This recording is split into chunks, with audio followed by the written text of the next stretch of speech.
I think usually, so what happens is there's so many internal hops and processes for data that when marketers talk about the lack of real-time data, what they really mean is that by the time they get access to the data, it's 24 to 48 hours old, right? Yeah.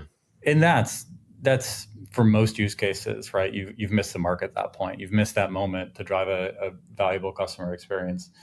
And why is that, right? Because the data needs to be collected, it needs to be governed, it needs to be routed to internal systems, and maybe needs to be cleansed. Maybe you need to do identity resolution. Maybe you need to kind of stitch it together with other data sources.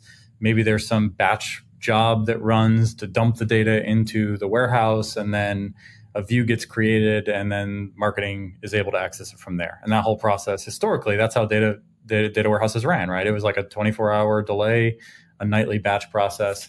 And a lot of marketers are dealing with that reality. And then once the data is there within 48 hours, they can't even access it, right? Like they don't have the SQL skills to go and directly access it. So they file a ticket and their team pulls them a list. And at that point, more days have gone by.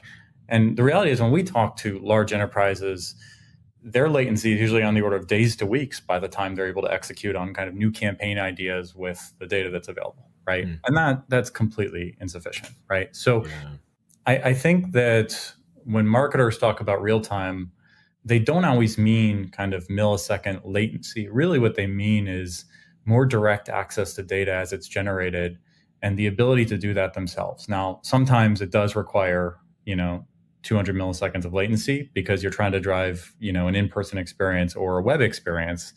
They clicked on this, make sure the next page that they view is personalized based on that. That makes a ton of sense and requires real-time data. But for, a lot of the rest of the marketing strategies, you don't need that level of latency, but you do need access to data that is fresh, that is up to date, and through interfaces and applications that give the non-technical, marketer or revenue teams the ability to ask questions directly, make use of that data, and then activate it.